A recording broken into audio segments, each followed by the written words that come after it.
Nimani ana o'qildingiz? Nima deb yozganingizni menga tushuntirib bering. Hujjat berishdan bosh tortdi yozdi. Hujjat berishdan bosh tortdi. Keling, qildi. Yo, siz menga o'qib bering. Huquq majburiyatlaringiz. Aytinglar. Mana bu. Menga O'zbekiston Respublikasining kesonatda belgilangan huquq majburiyatlari tushuntirildi. Ha. Agar norozi bo'lsangiz, bemalol shikoyat qilishingiz mumkin. Men to'xtang, hozir siz kim ism familiyangiz nima deb tuzdingiz? Istafadan kishilar orqali so'ragan. Ha. Muborak tuman hokimi hujjat so'ragan, hujjat taqdim qilmadi yozdi. Ha.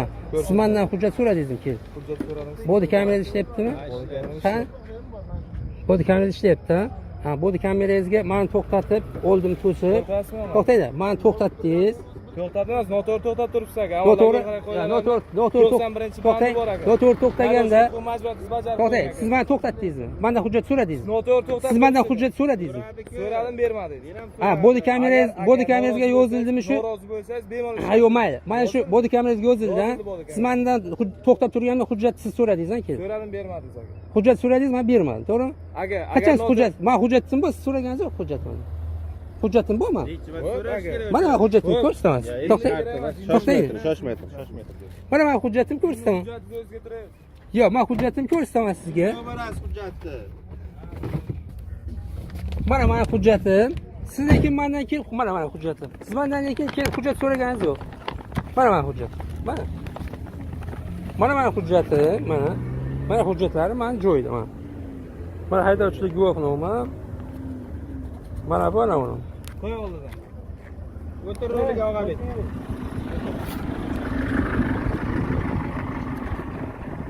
Mana men hujjatlarim bu.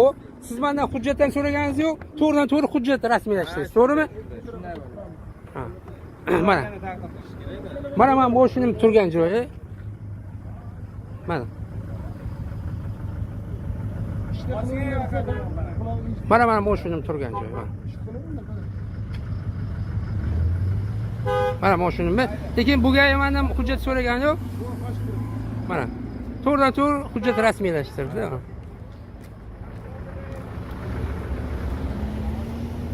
Mana. Mana qarang, mana o'zi mashinamni o'rtishdan sababini ayting, sababini. Mashinam bajarishdan bosh tortadi. Mana nima qanaqa qonuniy talab bajarishimga? Mana hujjatim joyida-ku men. Kamanda? Mana hujjatim. Qarang. Mana men yo'q, men hujjatim joyida-ku. Nima uchun o'rtadi? Hujjatim bor, nima uchun o'rtadi? Mana hujjat. Siz mendan hujjat so'raganingiz yo'q-ku. Mana texpasportim, mana pravo. Mana. Sudga aytaman, ha? Ha, shunday. Siz mendan hujjat so'ramay turib, mashinamni yuklayapsiz, ha? Tushunaymi? Siz o'zingiz sonishtirmadingiz, o'zingiz sonishtirmadingiz. Mana rahbar hujjat so'ragani yo'q. So'radingizmi? So'radim. So'radingiz, ha? Qani bodi kamerangiz siz? So'radim. Bodi kamerangiz qani so'raganmiz? Iznachogingiz qani? Siz kimsiz? Yo'q, men ko'rsat. Ha yo'q, iznachok guvohnoma, xizmat guvohnomangiz bormi? Yo'q, iznachogingiz qani? Bodi kamerangiz qani? E'tiroz bildiradi. Ha, orting.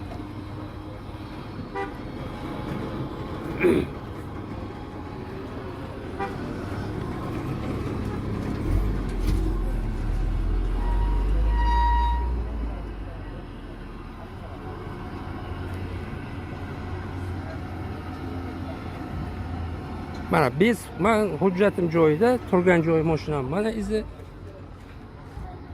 Mana yo'q joydan mashinam yuklab ketyapti mana gayda mana. Mana hujjatim joyida mana. Hujjatlarni ko'rmayapti. Kamanda, yana sizga bir bor aytaman, mana hujjatim. Yana bir bor aytaman, mana hujjatlari. Sababini aytib bering, nima uchun yuklash? Mana sababini. Mana hujjatlarim mana. Qarang. Hujjatlarim mana. Hujjatim. Mashinam hujjatlari mana. Siz nima uchun men mashinamni yuklayapsiz? Ha? Yo'q, meni qarang, men mashinamni nima uchun yuklayapsiz? Hujjatlarim mana men. Nima uchun yuklayapsiz mashinamni? Sababini ayting. Yo'q, sababini ayting. Siz mendan umuman to'xtatganingiz ham yo'q, yo'q joydan kelib hujjat qilyapsiz. Javob berasizmi? Sud oldida javob berasizmi? Men Qashqadaryo viloyat Muborak tumanida yashovchi fuqaro Saliyev Elyorman. Men 27-iyul kuni Qarli qishlog'ida Dehqon bozori yo'lida harakatlanib kelayotganimda Muborak tuman GAI xodimlari ret o'tayotgan edi. Shunda bir gai xodimi meni to'xtatdi, hujjatlarimni so'radi va hujjatlarimni taqdim etdim, menga ruxsat berdi. Shunda men yana harakatlanmoqchi bo'lib mashinamni yoqmoqchi edim.